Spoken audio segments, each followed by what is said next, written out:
देखिए, प्रधानमंत्री नरेंद्र मोदी जी जो चीन को लाल आंख दिखा रहे थे, जो पाकिस्तान को नस्ते नाबूद करने की बात कर रहे थे, आज 25-26 लोगों की निर्मम हत्या कर दी गई है, निर्दोष लोगों की हत्या कर दी है। नरेंद्र मोदी जी से मैं पूछती हूँ, इतने लोगों की हत्या हो चुकी है और नरेंद्र मोदी जी बैठकर बिहार के अंदर चुनावी रैली कर रहे हैं। वो रैली कैंसिल की जा सकती थी, लेकिन मोदी जी ने नहीं की, क्योंकि उनके लिए चुनाव वोट ज्यादा जरूरी है। बैठकर मंच पर नीतीश कुमार जी के साथ ठहाके लगा रहे हैं। शर्म आनी चाहिए देश के प्रधानमंत्री जी को। 29 लोग जो मरे हैं, हमारे शहीद हुए हैं, उनके परिवारों को सांत्वना देने के लिए केंद्र सरकार ने क्या किया? क्या उन परिवारों को कोई धनराशि नहीं मिलनी चाहिए थी? क्या सरकार की तरफ से उनके कंधे पे हाथ नहीं रखना चाहिए था? जिनके घर के लाल, जिनके घर के चिराग उठ गए थे, ये वो सरकारें हैं जिनको शहादतों पे, जिनको लाशों पे केवल और केवल वोट बटोरने हैं। सुरक्षा में चूक तो हुई है ना, जब सरकार इतने बड़े बड़े वादे करती है, इतने बड़े बड़े बातें करते हैं। हमारे मोदी जी 56 इंच के सीने की बात करते हैं, तो आज उनका 56 इंच का सीना कहाँ चला गया? सऊदी अरेबिया का अपने टूर कैंसिल करके दिल्ली आ गए। कल सर्वदलीय बैठक हुई, तो सर्वदलीय बैठक में प्रधानमंत्री का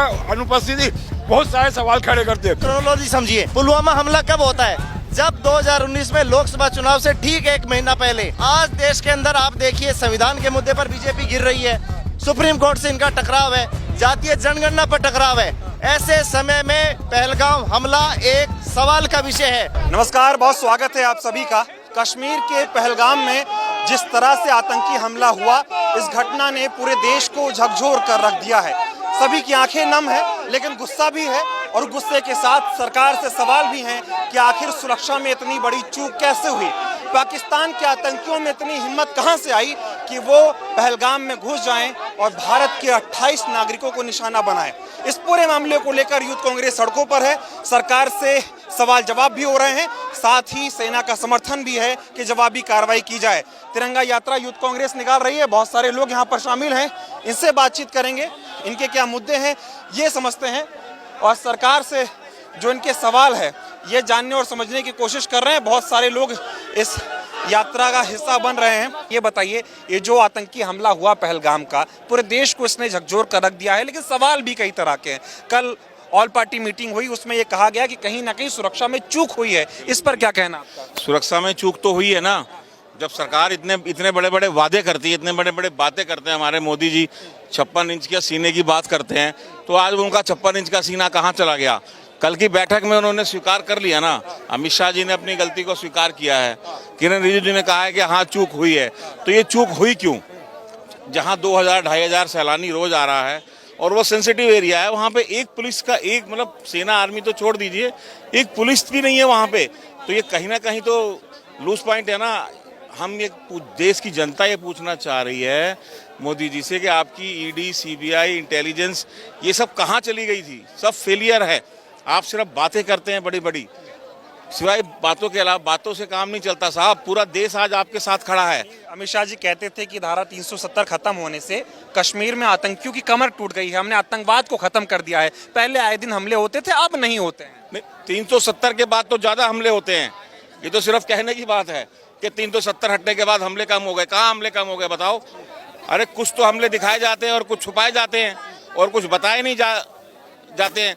हमले तो हम बराबर हो रहे हैं वहाँ पे भाई। ये किसने कह दिया आपसे? इस्तीफा देना चाहिए गृह मंत्री अमित शाह को। नैतिकता के आधार पे अमित शाह जी को इस्तीफा देना चाहिए, क्योंकि ये पहला वाकया नहीं है, इससे पहले भी हो चुके हैं। मगर हमें पता है कि वो इस्तीफा नहीं देंगे। क्या कह रहे हैं आप? ये 26 या 28 लोग की जो शहादत हुई है, ये तो सरकारी आंकड़ा बता रहे हैं। आप ही सोचो, जहाँ 50 राउंड गोलियां चली है LFG के माध्यम से, वहाँ क्या ये 26 या 28 मुमकिन है? सरकार आंकड़ा छुपा रही है। उससे बड़ी बात है, जहाँ पर्यटक इतनी संख्या में पहुँचे, वहाँ सिक्योरिटी का कोई इंतजाम नहीं है। उस पर से आप देखो, जब ये बीजेपी या मोदी जी या किसी बीजेपी सरकार होती है, ये हमले होते हैं हमारे निर्दोष भारतीयों पे। और अभी ये क्या, इसको हिंदू मुसलमान में बांटने का घृणित प्रयास कर रहे हैं, जो कि सबसे शर्मनाक और अफसोस है। इस मुद्दे को एकदम हिंदू मुस्लिम का रंग दिया जा रहा है। ये बिल्कुल आप, ये साफ दिख रहा है। आप देख लीजिए सोशल मीडिया में वायरल वीडियोस, ये साफ दर्शा रहे हैं। कल भी एक वीडियो आया है जिसमें साफ दिखाया जा रहा है कि हिंदू मुसलमान करके आगे ये वोट मांगने की मोदी जी तैयारी कर रहे हैं। बिहार के चुनाव में क्या वजह था, जब आप वहाँ का सऊदी अरेबिया का अपने टूर कैंसिल करके आप बिहार मतलब दिल्ली आ गए, आकर के आपने कल सर्वदलीय बैठक हुई तो सर्वदलीय बैठक में प्रधानमंत्री का अनुपस्थिति बहुत सारे सवाल खड़े करते हैं। आपको बिहार जाना जरूरी था। ट्रिप को कैंसिल करके वापस आ सकते हैं तो बिहार का दौरा भी कैंसिल हो ना बिहार सुनिए, जब वहां से वो चले तो ये कह के आएगा मुझे बहुत शौक है, मेरे देश में एक बहुत बड़ा आतंकी हमला हुआ है, मोदी जी वहां से चले, लोगों को लगा, एक उम्मीद जगी कि हाँ भाई प्रधानमंत्री जाएं कुछ करेंगे। एयरपोर्ट पे बैठक करके ऐसा लगा कि पता नहीं अब कुछ होने वाला है, मगर सीधा बिहार चले गए। क्योंकि मोदी जी हमेशा चुनाव मूड में ही रहते हैं, उनको चुनाव पहले देखना है, बाकी सब बाद में है। तस्वीरें भी सामने आई कि वो नीतीश कुमार के साथ वहां मंच पर ठहाके लगा रहे हैं। हंस रहे। नीतीश कुमार जी को तो वैसे भी हाफ माइंड जो है उनको बनाने का प्रोग्राम चल ही रहा है, क्योंकि वो हमेशा हंसते ही रहते हैं नीतीश कुमार जी, और ऐसे हमारे प्रधानमंत्री जी। शोक सभा आयोजन कर रही है, वहीं मोदी जी बिहार में मंच पे मुख्यमंत्री नीतीश कुमार के साथ वहाँ हंसी मजाक ठिठोली कर रहे हैं। आज भी राहुल गांधी जी ने, मल्लिकार्जुन खड़गे जी ने, विपक्ष की सारी पार्टियों ने समर्थन दे दिया कि साहब आप कुछ करिए, हम आपके साथ खड़े हैं। मगर साहब करेंगे कब, ये समझ में क्या किसी का पानी रोक देने से, पासपोर्ट वीजा रद्द कर देने से क्या हमारा बदला पूरा हो जाएगा? बदला ऐसे थोड़ी पूरा हो जाएगा। क्या कहेंगे, जो आतंकी हमला हुआ है, लगातार पाकिस्तान की जो है वो हिमाकत बढ़ रही है, उसका दुस्साहस बढ़ रहा है भारत पे हमला करने। ये हमारी सरकार की नाकामी है। एक देश का प्रधानमंत्री सऊदी अरब से ये कह के आता है कि मेरे देश में सबसे बड़ा आतंकी हमला हुआ है, मैं वहाँ जाके कार्रवाई करूंगा। वो कश्मीर में नहीं जाके बिहार में जाके रैली निकालता है और वहाँ से पाकिस्तान को जवाब देता है। उसने अगर थोड़ी बहुत भी सहनशीलता बची है नरेंद्र मोदी में तो उसे आज ही इस्तीफा देना चाहिए। वो तो कह रहा है ना, पाकिस्तान को एकदम घर में घुस के मार। वहाँ से कितनी बार पुलवामा आपको याद है, पहलगाम आपको याद है। क्यों इस देश का तो मीडिया है वो सरकार से सवाल नहीं करता है। आज राहुल गांधी से सवाल पूछते हैं। राहुल गांधी केंद्र में मंत्री थोड़ी बैठा है, राहुल गांधी प्रधानमंत्री थोड़ी बना बैठा है। सरकार ने भी माना है कि इसमें सुरक्षा में चूक हुई है, लेकिन सुरक्षा में चूक कैसे हो गई? अमित शाह तो कहते थे कि अब पाकिस्तान की हिम्मत नहीं है, आतंकवाद की हमने कमर तोड़ दी है, दावे भरते। राजस्थान में अभी सीएम बद्रीलाल को एक एनएसआई के कार्यकर्ता ने सिर्फ काला कपड़ा दिखाया था, उसको पकड़ने के लिए 70 गाड़ियां लगी पड़ी है सीकर जिले के अंदर पुलिस की, और 26 लोगों को मार दिया जाता है उस जगह पे जहां हमें पता रहता है कि पहले से यहाँ आतंकवादी हमला हो सकता है। उसके बावजूद वहाँ पे एक भी सुरक्षा कर्मी का नहीं होना, इसका पूरी जिम्मेदार बीजेपी सरकार है। पहलगाम में आतंकी हमला हुआ, नरेंद्र मोदी बिहार की रैली से पाकिस्तान को कड़ा संदेश दे रहे हैं, कह रहे हैं आप छोड़ेंगे नहीं, अब हिमाकत मत करना ऐसा कुछ करने की। क्या चुनावी रैलियों से पाकिस्तान को डराएंगे आप? अगर मोदी जी आप देश के प्रधानमंत्री हैं, सर्वदलीय बैठक इतनी महत्वपूर्ण बैठक होती है, आज से पहले भी सर्वदलीय बैठक जब हुई है तो देश के प्रधानमंत्रियों ने सभी पक्षों के लोगों से मिलकर एकजुटता के साथ ये निवेदन भी किया हमेशा कि आप सब एक साथ आइए देश के मुद्दों पे, और हमेशा सर्वदलीय बैठक में इस देश की ये मैं कहूँगी एकता एकजुटता ही है कि हमेशा देश के मुद्दों को सर्वोपरि हमारे देश का हर फ्रंट रखता है। हर पॉलिटिकल पार्टी देश को सर्वोपरि मान के एकजुट होती है। पर मोदी जी आप तो उस सर्वदलीय बैठक का हिस्सा ही नहीं थे। सारे लोगों ने आपसे अपील करी, कल सुबह से लेके मैं ट्विटर पे भी देख रही थी, ट्रेंड चल रहा था। मोदी जी आपने एक पूरे देश की आवाज को सुनने का काम नहीं किया। आज पूरे देश में गुस्सा है इस बात को लेके, कहीं ना कहीं हर युवा के मन में ये बात है कि मोदी जी आप बिहार गए थे ना, बिहार के बच्चे तो रोजगार से तड़प रहे थे, अगर जाना था तो पहले जाते ना, आपकी सरकार थी ना, आपके। नीतीश कुमार के साथ हंस रहे हैं और जो परिवार जो जिनके अपने शहीद हुए हैं, जिनको गोलियों से भूना गया है, वो रो रहे हैं और प्रधानमंत्री हंस रहा है। देश की बहन बेटियां खून के आंसू रो रही हैं, चाहे पुलवामा हो, हमारी बहन बेटियां कैसे रोई पूरे देश ने देखा। मैं तो उत्तराखंड से आती हूँ, दो हमारे मेजर की शहादत वहाँ से हुई है, मैं उनको भी श्रद्धासुमन अर्पित करती हूँ। और आज फिर हमारे जो पहलगाम है, 29 भाई इस देश के देशवासी, हमारे अपने भाई, आपके अपने भाई शहीद हो गए हैं। क्या मोदी जी आपको सूद नहीं लेनी चाहिए उन परिवारों की? ना तो अभी तक आज 48 घंटे होने को आए हैं इस घटना को, ना तो आपने एक भी आतंकवाद, आप कड़े नियमों की बात कर रहे हैं ना, कड़ी आंख दिखाने की बात कर रहे हैं, 56 इंची की बात कर रहे हैं, आप कीजिए, पूरा देश आपके साथ एकजुट है, पर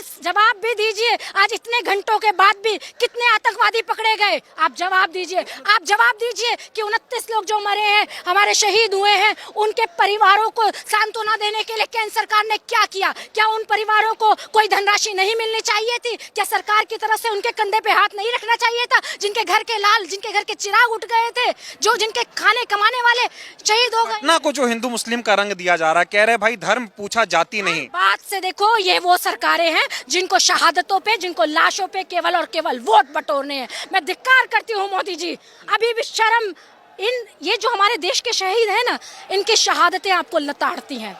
शर्म कीजिए, अभी भी समय है, जाग जाइए, न्याय कीजिए। एक शब्द होता है न्याय, इसकी गंभीरता को समझिए। कहते हुए आतंकियों की कमर टूट गई है 370 के बाद, कश्मीर स्वर्ग बन गया है, वहाँ अमन ही अमन है, और इस तरह से फिर कायराना हमला हो जाता है और सरकार कर नहीं पाती। दर्शी हूँ, मैं आपको बताना चाहूंगी, मैं भारत जोड़ो यात्रा का माननीय श्री राहुल गांधी जी के साथ कन्याकुमारी से लेकर कश्मीर तक हिस्सा रही। जब हम अनंतनाग में एंट्री हुए थे ना, कदम कदम चप्पे चप्पे पे सुरक्षा बल तैनात थे। क्यों? क्योंकि हम तो तिरंगा लेके चल रहे थे ना, पर उनको उस तिरंगा यात्रा से डर था। आज मैं मोदी जी उसी को उदाहरण मान के आपसे सवाल करती हूँ। जब चप्पे चप्पे पे सुरक्षा बल कश्मीर में तैनात होता है, तो पहलगाम में जहाँ 2000 से ज्यादा पर्यटक एक समय में हिस्सा बने, उस कश्मीर की खूबसूरती को देखने आए थे, अपने परिवार के साथ अब कुछ जो यादें हैं वो यादें लेने आए थे।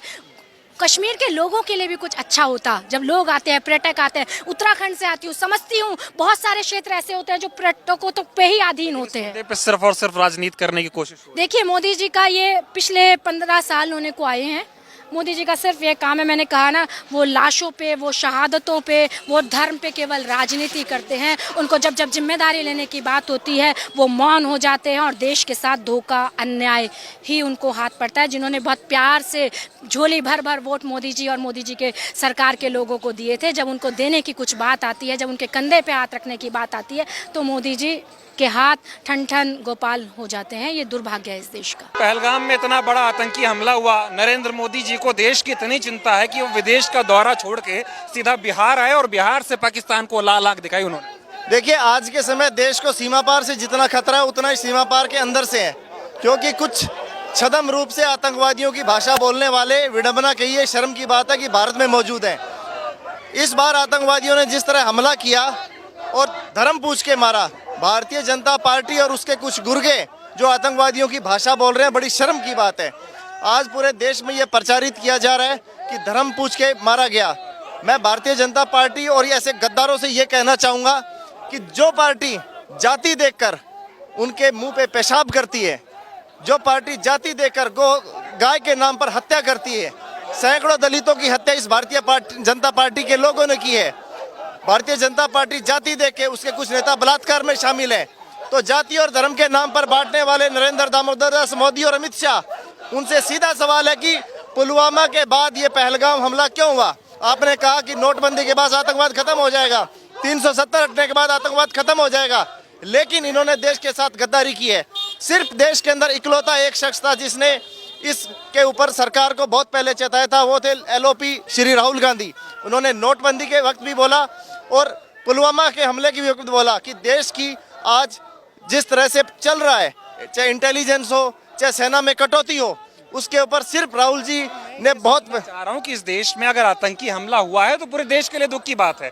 इसको कश्मीर के मुसलमानों के मुद्दे को उन पे सारी चीजें डाल देना, एकदम हिंदू मुसलमान कर देना।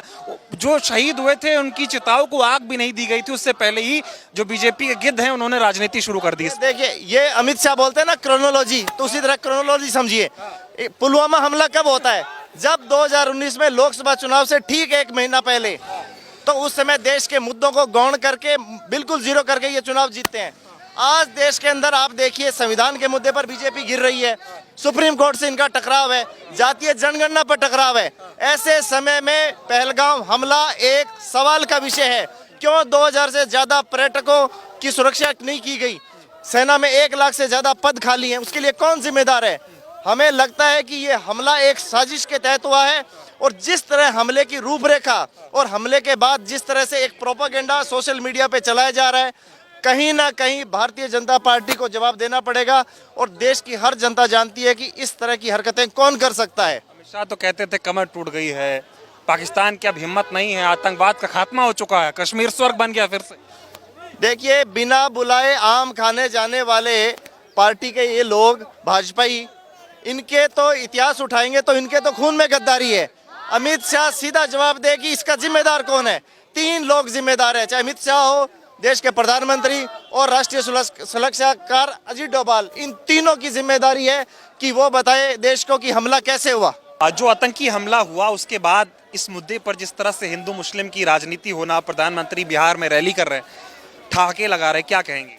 देखिए, प्रधानमंत्री नरेंद्र मोदी जी जो चीन को लाल आंख दिखा रहे थे, जो पाकिस्तान को नस्ते नाबूद करने की बात कर रहे थे, आज 25-26 लोगों की निर्मम हत्या कर दी गई है, निर्दोष लोगों की हत्या कर दी है। मोदी जी कह रहे थे कि धारा 370 हटा दी गई है। आप जाइए कश्मीर में जाकर रहिए, मैं पूछती हूँ गृह मंत्री अमित शाह जी वहाँ घर लेकर रहेंगे? आज जो 27 लोगों की हत्या हुई है, क्या उसके बाद कोई कश्मीर जाएगा? मैं तो नहीं जाऊंगी। मुझे अपनी सुरक्षा की टेंशन है, क्योंकि मेरे पास कंगना रनावत की तरह Z+ सिक्योरिटी नहीं है, मेरे पास बाबा रामदेव की तरह Z+ सिक्योरिटी नहीं है, मेरे पास नरेंद्र मोदी जी उनकी कैबिनेट की तरह सिक्योरिटी नहीं है। तो हम तो नहीं जाएंगे तो कश्मीर कौन जाएगा? नरेंद्र मोदी जी से मैं पूछती हूँ, इतने लोगों की हत्या हो चुकी है, देश के अंदर शौक मना रहे हैं लोग, और नरेंद्र मोदी जी बैठकर बिहार के अंदर चुनावी रैली कर रहे हैं। वो रैली कैंसिल की जा सकती थी, लेकिन मोदी जी ने नहीं की, क्योंकि उनके लिए चुनाव वोट ज्यादा जरूरी है। बैठकर मंच पर नीतीश कुमार जी के साथ ठहाके लगा रहे हैं। शर्म आनी चाहिए देश के प्रधानमंत्री जी को। मुझे शर्म आती है कि हमारे देश का प्रधानमंत्री ऐसा है जो कहता है कि मैं बिहार में खड़े होकर कश्मीर से जो आवाज जा रही है पाकिस्तान तक, उनको ललका रहा हूँ। साउंड इतनी तेज मोदी जी ट्रेवल नहीं करता है जितनी तेज आप समझते हैं। कश्मीर जाकर के संदेश देते देश को कि पाकिस्तान को पूरे देश के नक्शे से नस्ते नाबूद कर दिया जाएगा। पर सवाल यह है कि 2 घंटे तक जहां चप्पे चप्पे हम भारत जोड़ो यात्रा में राहुल जी के साथ चले, हमने देखा है कि चप्पे चप्पे पर सीआरपीएफ तैनात है, तो 2 घंटे तक लोग रोते रहे। ना वहाँ सुरक्षा शिविर का इंतजाम, ना वहाँ पुलिसकर्मी, ना वहाँ सुरक्षा कर्मी। वहाँ के स्थानीय मुसलमान जो आज एजेंडा फैला रही है ना मेन स्ट्रीम, वहाँ के स्थानीय मुसलमानों ने उनको सपोर्ट किया, कंधे पर बिठा बिठाकर अपनी जान गंवा दी। तो ये क्यों पूछा, ये कह रहे हैं धर्म पूछकर क्यों मारा गया? मैं बताती हूँ कि इसलिए मारा गया क्योंकि देश के अंदर धर्म की राजनीति चल रही है। आपको समझने की जरूरत है कि देश में धार्मिक उन्माद फैलाने के लिए काम किया गया है। इसलिए आज हिंदू मुस्लिम को एकजुट होकर के पाकिस्तान से लड़ने की जरूरत है, देश में लड़ने की जरूरत नहीं है। मोदी जी को भी तो टेंशन है ना, उनके भारतीय नागरिकों की जो है शहादत हुई है, वो विदेश का दौरा कैंसिल करके भारत आए। अमित शाह फौरन वहां कश्मीर चले गए, उन्होंने तो वहां पे स्थानीय ग्राउंड जीरो पे जाके दौरा भी किया। मैं पूछती हूँ इंटेलिजेंस एजेंसीज क्या कर रही थी, गृह मंत्री अमित शाह जी क्या कर रहे थे, डिफेंस मिनिस्टर क्या कर रहे थे? 26-27 लोगों की मौत के बाद आप वहाँ शोक व्यक्त करने जाते हैं, तो मुझे नहीं लगता कि आप होम मिनिस्ट्री के पद पर रहने के लायक है। हमारे 27 लोग तो चले गए ना, 26 लोग तो चले गए, लेकिन गृह मंत्री अमित शाह जी वहां पर जाकर शोक व्यक्त कर रहे हैं। तो मोदी जी और गृह मंत्री अमित शाह जी का यही एजेंडा, आधी जगह पर वो जाते नहीं, और जहां जाते हैं वहां राजनीति के लिए जाते हैं। बताइए, अमित शाह कहते थे 370 खत्म हो जाएगा, आतंकवाद खत्म हो जाएगा, नोटबंदी से आतंकवाद खत्म हो जाएगा। कांग्रेस के समय जगह जगह बम ब्लास्ट होते थे। हमारी सरकार आई है, पाकिस्तान की हिम्मत नहीं होती कि ऐसा कोई हमला कर पाए। अब इसके बाद कोई शब्द जवाब नहीं निकल रहा। देखिए, पुलवामा हमले के बाद अगर इन सपेरों को बंद कर दिया जाता ना, तो आज इतनी हिम्मत नहीं होती। मुझे लगता है कि पहलगांव जो हुआ है वो सिर्फ उन्हें पता है कि सुरक्षा में बड़ी चूक है। आप ये देखिए कि कोई एजेंसीज काम नहीं कर रही, अभी तक पता नहीं लगेगा टेररिस्ट सारे मारे नहीं गए, सबका पता नहीं लगा। लेकिन गृह मंत्री अमित शाह जी आज भी कहते हैं कि हमारी वजह से कश्मीर के अंदर शांति है।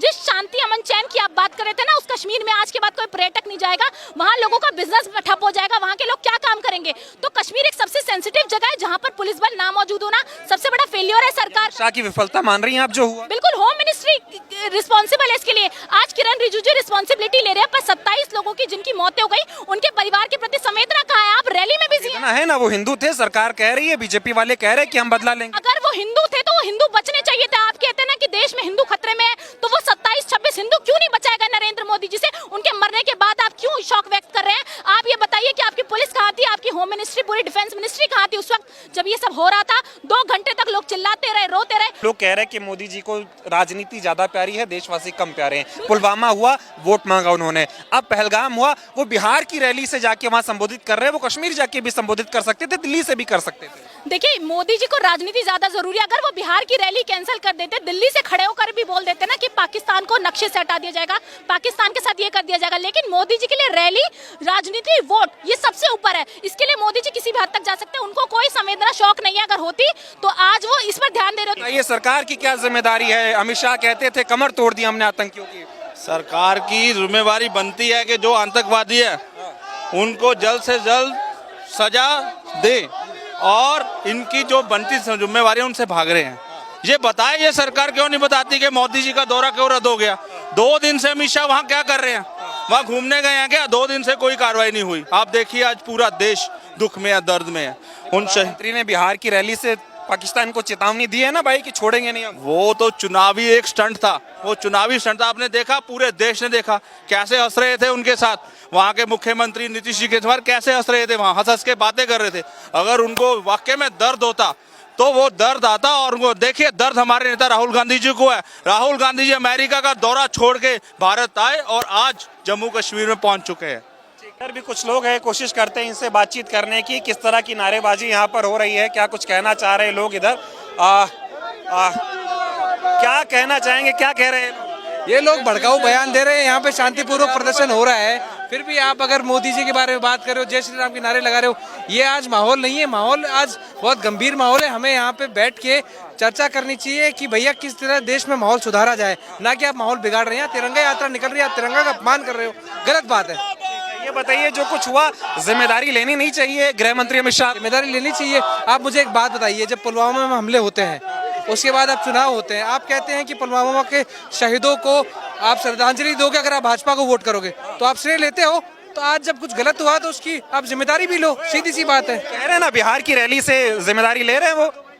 ये जिम्मेदारी आपने कहाँ देखी कि उन्होंने ये कहा कि ये हमारी जिम्मेदारी, हमारी गलती थी? वो कह रहे हैं हम पाकिस्तान को जवाब देंगे। जिम्मेदारी नहीं है, जवाब देना जिम्मेदारी नहीं है। जिम्मेदारी ये लेना है कि मेरी गलती थी, या तो मैं इस्तीफा देता हूँ या अगली बार से ये नहीं होगा।